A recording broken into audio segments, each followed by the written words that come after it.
Welcome to the 45 minutes to L tonight. Now, we're talking about surviving disaster. Now, we can't, a couple of years ago we went over and we talked about food storage, we talked about a lot of different things, medications, and we're just going to talk about first aid. But it pertains also to what we were talking about last week on solar radiation management, or chemtrails. What's interesting, and this has a community, we all will have a better chance of survival if we stay together. Anybody like Gladiator? Yeah. Whatever happens, if we stay together, we survive. Okay? And that's true, because you're not going to get these people that are, hunkered down in a bunker and just expect they're going to survive. But we know this for real, because the different social disasters that have occurred, like in Yugoslavia, okay, or Bosnia, the people that survived there, and we're talking years of no water, no electricity, no food, the ones that survived stuck together. Now, it's not a question of if. It's an absolute. Okay, something is going to happen. What? I mean, you can pick. Climate change? Okay, we know that's going on. But how soon? How soon will that be? Will that be another 5 years, 10 years, 20, 100? Okay, I'm guessing about 5 to 8 years. Solar flare? I've got a couple of scientists as patients, and they're saying that the solar activity is just tremendous, and it's just missing us. I mean, just barely. Earthquake? We're in California. I mean, economic, obviously. I mean, every country is bankrupt. It's just, as long as you have a company printing money, you can lie about it. Flood and Fukushima. We've got a really short memory, but this is still a nuclear plant that's spewing out, I mean, just a tremendous amount of radiation that I can see from our boat. I mean, I've got a little radio detector over there, and you can see it in the dust settling down. Now, they have to remove, I think it's something like several thousand rods through a robot into individual casts, and they can't make one mistake in a highly radioactive environment without it blowing up. Now, that's bad and dangerous, but we have over 100 operating nuclear plants. So something is going to happen. Now, this was a brilliant paper. I encourage everyone to order it. It's the title of it is An Abrupt Climate Change Scenario and Its Implications for United States National Security. It was published in October 2000, Peter Schwartz and Doug Randall. What's interesting is they actually did a scenario, and they talk about the unthinkable, but it's not unthinkable. This is going to happen. Now, they're just talking about a climate change. Substantial evidence, obviously. Research suggests that a gradual global warming could lead to an abrupt slowing of the ocean's thermohaline current. And this is what keeps Europe temperate. I mean, if you look at like England and Scotland, they're about the same level as, Labrador? I mean, very, very cold areas. But the reason that they're temperate is because of this warm water that comes up, and then it cools off up in the Arctic and then goes down. So it's like a circular. It's a flow. But when there's more fresh water and there's less salinated water, then that current shuts down and Europe goes into an ice age. Now, so anybody remember the winter this past year? Nice and easy. We've got several people from back east. Was it really mild? Ridiculous. How many people from Europe? Europe was kind of tough too? Yeah, we had some patients that flew out from Germany, and they said that there's only one, I think it was Frankfurt, one airport that has a heated runway. And they were the only ones operating some of the whole year. So this is going to be expected. This is going to be standard. Okay, and it's just the beginning. Reduced moisture, obviously we're in a huge drought where it's going to get worse. The way they word it, though, is chilling. I mean, you almost want Rod Serling to say this. With inadequate preparation, the result could be a significant drop in the human carrying capacity of the Earth's environment. Think of that. The Earth, our planet, our spaceship, might have a drop in its ability to support as many people as we have now. Okay, does that make sense? So this gets a little bit dicey. Now, has this ever happened before? Yes, it has. And when we look at it, about 8,000 years ago, there was a 5 to 10 degree drop that happened over a decade, which would be devastating. I mean, devastating. This means that you couldn't grow crops in the northern areas. People would have to evacuate Scandinavia for going south. I mean, it really, really devastating. But it's happened several times. This is why the governments are getting together and trying to decrease the amount of sunlight on the earth. But like we were talking about last week, it's pretty foolish. It's like having somebody that has a fast food diet and is mainlining heroin, but we're giving them drugs to lower their blood pressure. You know, it just doesn't make any sense. So some of the things that you need to prepare.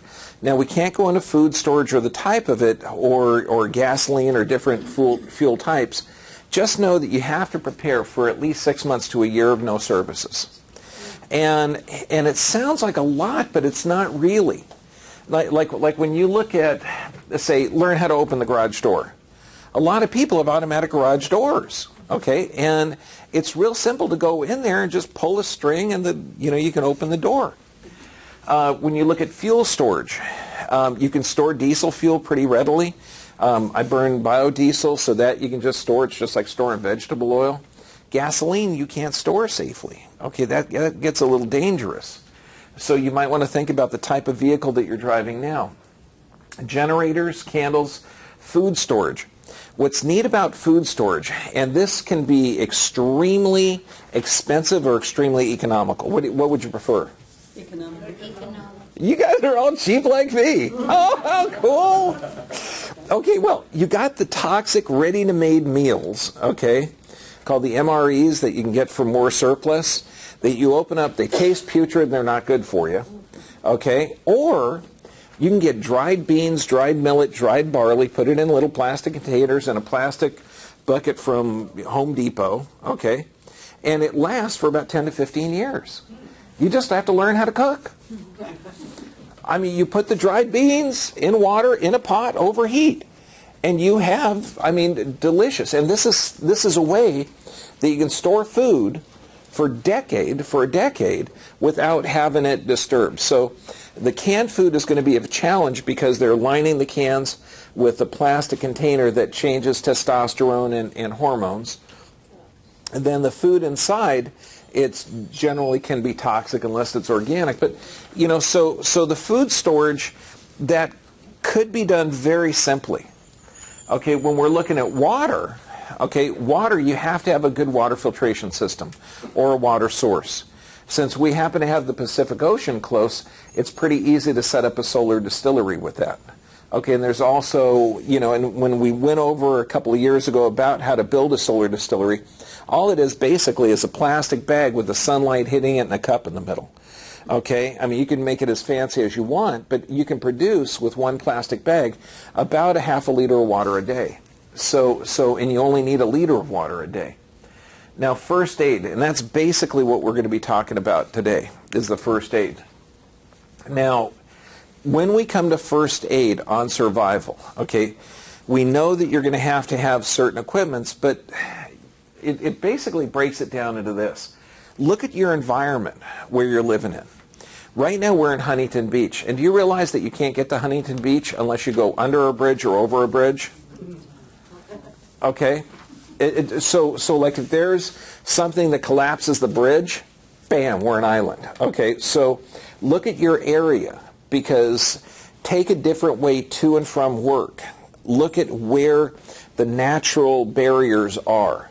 If you're in, say, there's a town next to us called Fountain Valley. Anybody know why it was called Fountain Valley? Water. The groundwater was so high that there were springs coming up there. So obviously it's a little bit low in the water table. So it might be not the best choice of places to live. Okay, particularly if the water table raises. Okay, just, you know, but it would be a good place to go foraging for water.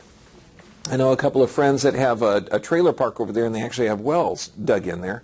And the city is trying to get them to not use their own well water.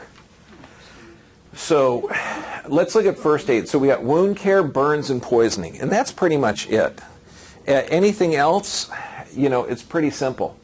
Now, when people are saying, well, the chemtrail wackos, the crazies, Dennis Kucinich, now, he's one of the few politicians that I actually supported when he was running. The guy was brilliant, but he proposed, and this was shut down in Congress, H.R. 2977, it's the Space Preservation Act, and he talked about how chemtrails are actually a weapon.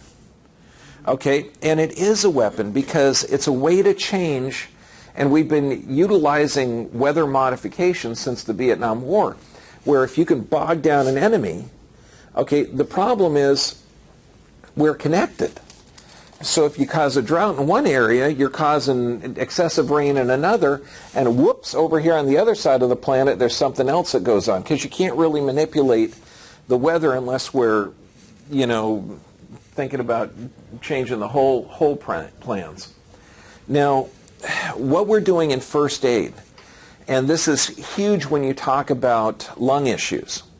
We have, and I know the skies look milky white, and they typically do now when you look outside, but they're putting in aluminum, barium, and strontium particles, and this is to reflect the sunlight. However, that's raining down on us, and it's getting in our food, so we're breathing it in. They're nanoparticles, and it's getting in our blood. Now, the barium actually causes blood cells to stick together, so if the blood cells stick together, guess what happens to pressure? It has to go up. So you get this world that's saying, well, yes, you're living in California, and you're being exposed to radiation from Fukushima, and you're being exposed to the barium and titanate from the solar radiation management, and your blood pressure's going up. No kidding. Okay? It's supposed to. I mean, just thinking about it, even if you're breathing pure air, it'd go up.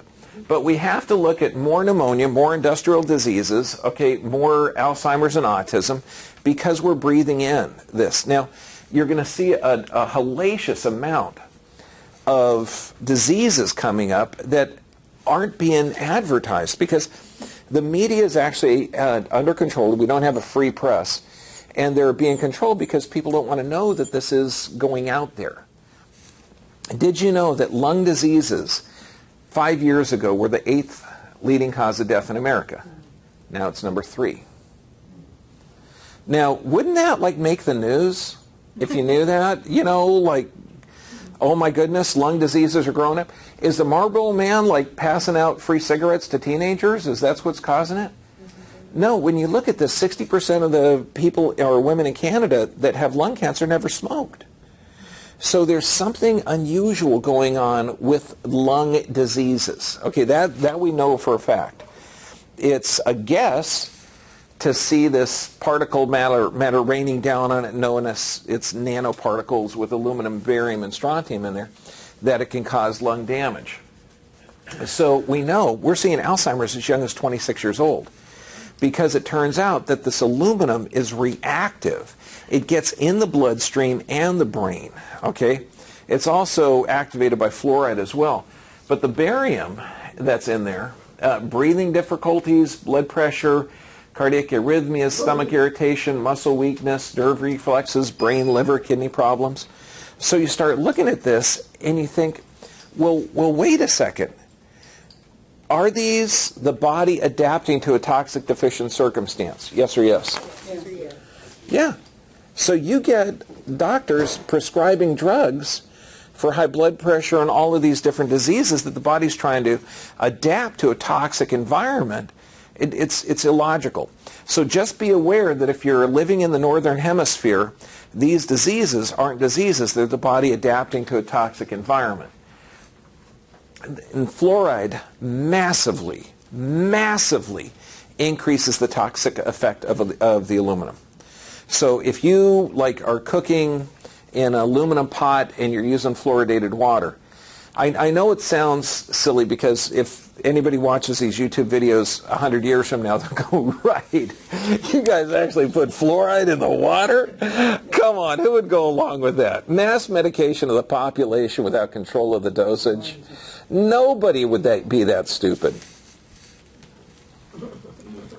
Okay, well anyway, You might be okay with looking at your filtered water, but look at the companies that are using the fluoridated water. Okay, so Dole Pineapple, Classic Coke, Snapple, Sunny Delight. You know that's 10% real fruit juice. Goodness gracious, it's 90% God knows what. Okay, so you know, you can't buy packaged materials, particularly in this environment. Okay, now this is my favorite water filter. Why? Because it's less expensive. Yes, I came from a single mom with 4 kids. Okay, you know, yeah. So we're taught to be frugal. But this here, $275, and you get around 6,000 liters of water. Okay, and it filters out fluoride. So the Dalton USA, I love this filter. It's very efficient. Now, when we go into wound healing, so we know we got to filter out the water. That's vital. Wound, the three C's, and this is like one of my favorite mnemonics. Compression immediately, clean and close. And the best ways to, and this is coming from a dad with 2 boys, okay?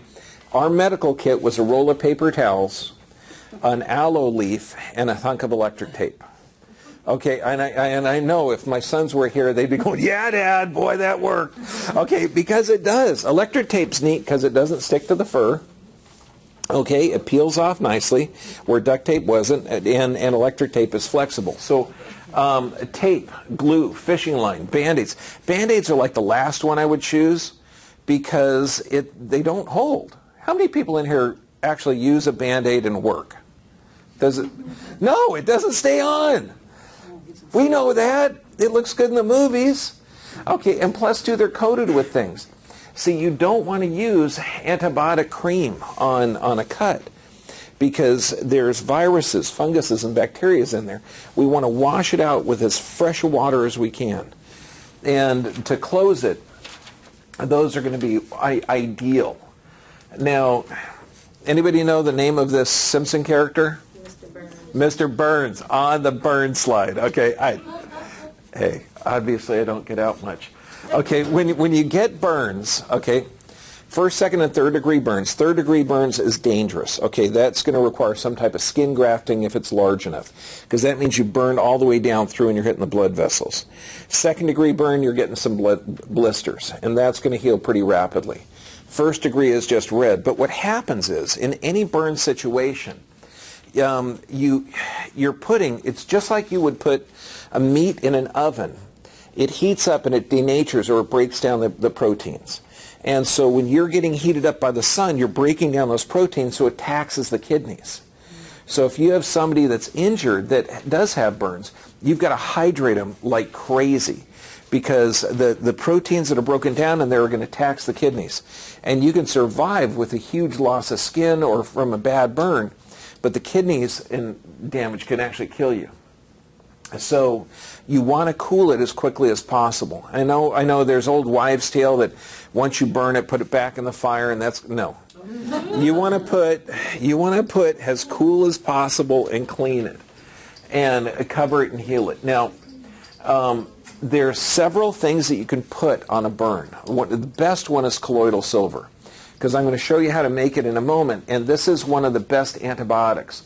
See, since we're going to be in an isolated community, and you're not going to have access to the modern medicines, thank God. Wait, did I say that? Yes. And you know why? What's frustrating is 100% of the people, when asked this question, and these are people that are taking multiple medications, they answer the same. Let me see if I can see. If you were taking, like, say, 5 different drugs, and you were instantly put on a desert island where you had no access to any medication, you only had access to fresh water, fresh fruit, fresh vegetables, okay, and in fresh sunlight, you had shelter, do you think your health would improve or decline? Improve. Everybody knows that. Okay, so good. So we're not going to have access to the modern medicines that are killing people. Okay, we're going to have access to stuff that we can use. Colloidal silver, aloe, phenomenal. Coconut water. These are incredible for burns. And it works. It works fantastically well. When we look at this, maggot debridement. Now, this is out of the Lancet, British Medical Journal. But now think of this. I know it sounds weird to, have medical maggots that go in there and eat wounds. But on nasty burns and diabetic injuries, think of this. Think of this beauty of the planet we're on. They'll only eat dead skin, and they poop out a natural antibiotic. Okay? I mean, that's pretty neat, because it's really hard to clean a wound unless you utilize the natural therapies that we have. Now, disinfectants, this is going to be essential. This is why some of the things that you need to have in your emergency is cleaning agents. And when we're talking about wound care, if it burns, if you put it on and it burns, that's bad. Okay, and I know when you were kids, your mom would, pour some alcohol on a cut to wash it out. Well, if that burns, it's closing up the blood vessels. Okay, so it's going to delay healing and increase scarring. So you don't want anything that burns. I know, you didn't think you were going to learn something tonight. So that, you want to have good stuff. Now, the other bad stuff is like the neosporin and the polysporin. Now, this was taught to me by one of the most brilliant teachers that I've ever had, Dr. Neil Hirsch. And he spent 13 years in medical emergency rooms. It creates a secondary infection. Right now on my skin, I've got viruses, I've got funguses, I've got bacteria, and they're living in harmony. Okay, so if I get a cut, that means I'm introducing viruses, funguses, and bacteria into an area that it shouldn't be. So luckily, since I'm human, once I get cut, histamines are released. That increases blood flow, it increases heat, it increases macrophage activity, it increases fibrogen. So all of this activity and this antimicrobial activity takes place immediately. Okay, so what you want to do is wash it out. That's the best thing. If you put an antibiotic cream on there, that kills some of the bacteria, allows some viruses to grow. And when anybody here over 40, remember when you were a kid about a flesh-eating virus? No, you never heard of it. Now, do you hear flesh-eating viruses? All over the place. And so what happens when there's antibiotic-resistant staph? What do they clean the building with? Antibiotic soap. I mean, it's crazy world, because I'm going to show you what you can clean stuff with. So no neosporin, no polysporin, none of those things. The absolute best one in the world is colloidal silver. Okay, aloe, hydrogen peroxide. Just direct heat is phenomenal. We do direct heat on people with bladder infections because heat penetrates about 2 inches, moist heat, and viruses, funguses, and bacteria die at a higher temperature. The best thing if you have a child or an adult with a cold, what you want to do, what happens when you have a cold? You sneeze and cough, so you're trying to get rid of that. And what do you develop? Fever. A fever. That's because for every 1 degree increase in temperature, the speed of your immune system doubles. So if you're lucky enough to get 102 temperature, that's 64 times. 64 times the speed of your immune system. I mean, this is incredible. Oh, I'm sorry. What does the TV tell you to take at the first sign of a fever? Tylenol. Okay, reduce the fever. It's just, that's insane. You never want to take the deadliest drug in America, which is acetaminophen, when you're already having an assault of a virus. You want to strengthen the immune system. So heat is fantastic. Sunlight actually has antimicrobial properties. You know, if you were a kid and you'd go into the ocean, you thought the ocean water was cleaning it. No, it's the actual antibacterial properties of sunlight. Now, how to make colloidal silver. I got a video online on this. It's so simple. You get 4 9-volt batteries and you tape them together. Then you put 2 little pieces of wire with 2 alligator clips clipped on 99.9% pure silver and drop it into distilled water. Leave it there for about an hour. You're going to see some smoke in there. You can have some cool people will have a TDS meter, or a total dissolved solvent meter. I don't have one. What I've got is a laser beam. So once you shine the laser beam through that water, and you can see it, there's enough particulate matter of colloidal silver in there that it's going to be effective in wiping out viruses, funguses, and bacteria. So then you take it, you filter it through a coffee filter after it settles down for about an hour, and you can reuse those rods to make gallons and gallons and gallons. And you could buy that 99.9% pure silver from a hobby store, a jewelry store, anything. I got 2 big old slabs of it from a jeweler up next to the boat, and I think that's going to last several hundred years. Okay, and it's really, really simple, and you can get this colored glass, and it stays fresh forever. It doesn't go bad. I mean, it's so cheap to make and so effective. When you take plant products out of the ground, you can spray them with colloidal silver, and this will kill the bacteria on it so that it stays fresher longer. However, if you want healthy probiotics in your stuff, you're not going to use the colloidal silver because that'll kill that too. Hydrogen peroxide. This is probably the best. Has anyone ever heard, what's that thing that the media tells you that you get if you step on a rusty nail? Tetanus. It doesn't come from rust. Okay? You can cut me with a rusty knife all day long. Wait, no, that would be sick. Okay? It doesn't come from rust, okay? It comes from sick farm animals that urinate on something, and it's an anaerobic bacteria that has to be buried in the ground. Okay, so it has nothing to do with rust. Okay, what's interesting with tetanus is very, very fragile. If it's exposed to air, it knocks it out. When you pour hydrogen peroxide on it, it instantly knocks it out. So this is not, oh my gosh, let's get a vaccine, which is toxic and dangerous. This is the best treatment for any type of infected wound, particularly tetanus. It's amazing. Now, there's 2 different types. The type that you get in the store, which is 3% in the little tiny brown bottle, that has toxic stuff where you can't take it internally, but you can use it topically. The food grade, I totally recommend. But you've got to look at the percentage of it, because a lot of times you only want to use it at 3%, and you'll see it at 35%. 35%, if you put that on your skin, it's going to burn. So you've got to dilute the food grade down to at least 3%, and then it's phenomenally effective against toxins, parasites, bacteria, viruses, yeast. Now, what's interesting, and this is kind of fun, because when you're doing research, the pharmaceutical industry and the industry as a whole doesn't want you to really be aware of natural products. So when you actually look at hydrogen peroxide, it's used for sterilization of cabinets, barriers. It's used in aerospace. It's used as an antimicrobial agent approved by the FDA. It's used to prevent infections in hospital environment. Hydrogen peroxide vapor is registered with the U.S. EPA as a sporoidal sterilant. So it sounds pretty good, right? When you go on Wikipedia, okay, it's a common misperception that hydrogen peroxide is a disinfectant or antiseptic for healing wounds.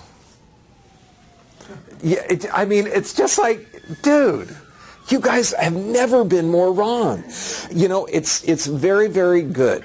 Okay, so I just put this up so that you're aware that there's a huge misinformation, okay, about hydrogen peroxide, and it's actually really good for you.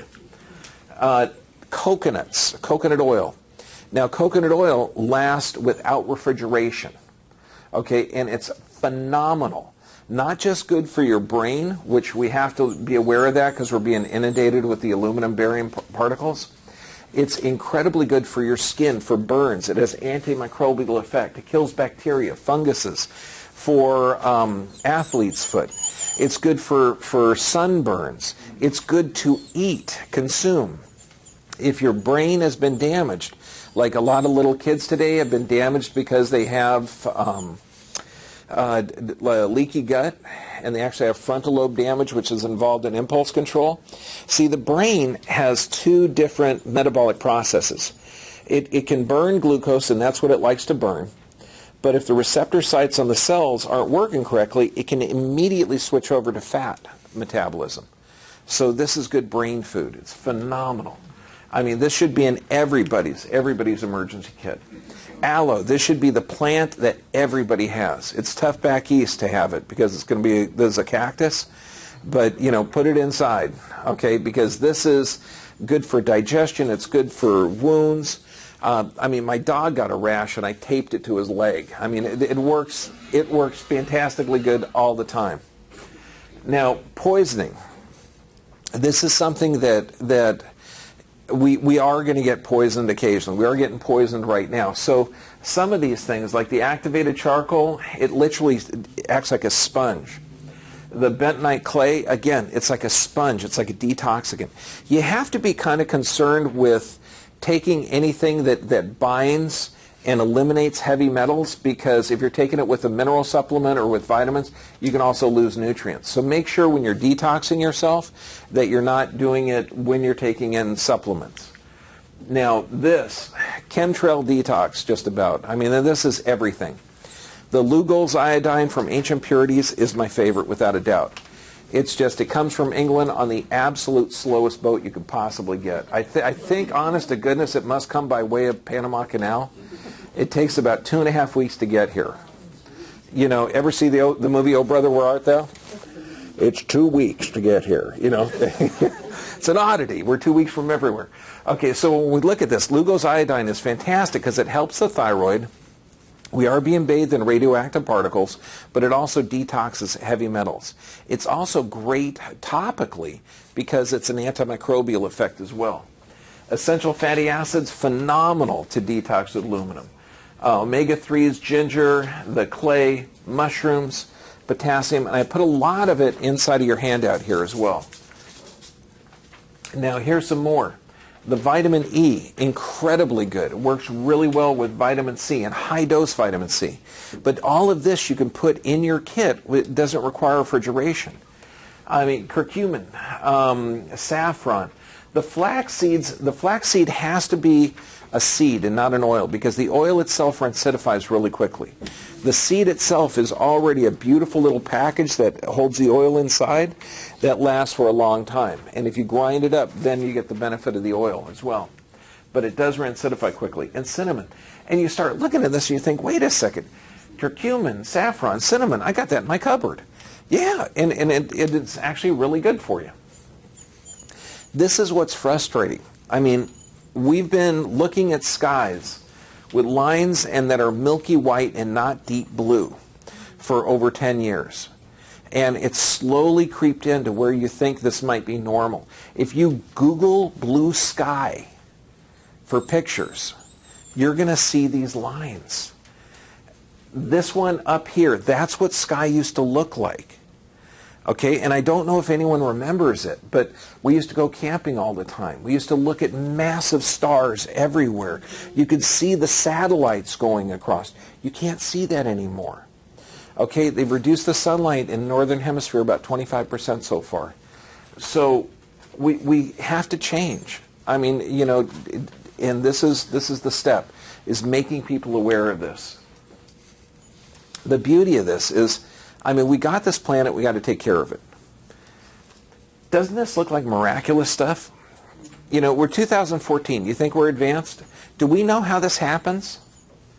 No. We know that sperm hits the egg. We don't know what happens after that. We know it divides. We don't know why a stem cell can zip over and become a liver cell or zip over and become a kidney cell, why it grows to just the right height and then stops. Nobody knows that. We don't know why a cell goes over to the B and bone and becomes a B cell and a B lymphocyte, or the thymus and becomes a T lymphocyte. But we don't know how this works. Okay, and so there's a beauty about this. I mean, the Earth is going to survive no matter what. We're going through an incredibly ignorant period where these flat Earth people are trying to change the environment, and even more flat Earth people are trying to change the ecosystem of our body, and it's not working. Okay, so just have an appreciation for how beautiful this is, and we will survive. And that's why I like this handout here. Everything you do for yourself or your body, you're either going to move towards health or towards death. So if you choose the orange from Chile that's traveled 10,000 miles to get here, you're using up more energy than is required or than is needed. If you're buying commercially produced animals from a concentrated feed organization or operation, that's moving closer towards death of our planet. If you grow your own vegetables, you're moving closer towards life. Okay, does that make sense? Mm-hmm. So it's think globally, act locally. But by God, you got to prepare. You got to prepare to have it 3 months, 6 months would be better. And you know why I want 6 months to a year of food? Because we'll probably only need it for like 3. So we can help others. We're not the only ones, you know? And that's why we got to share. Okay, so, you know, now that you're armed with the knowledge, you can share. Now, all of these slides and handouts and everything are available on Owner's Guide, unless you're a patient. If you're a patient, it's free as long as you're a patient. Okay? On Owner's Guide, everybody throughout the world gets it for 7 days for free. Okay? Why? Because we can seed the planet. Okay? It's pretty cool. Now, next week, Nikki Janine Stewart's going to talk about foods that heal, foods that kill. Beef and fish. She's actually going to talk about healthy ones. Okay? And Lori's got some coupons for everybody. Thank you very much. Now,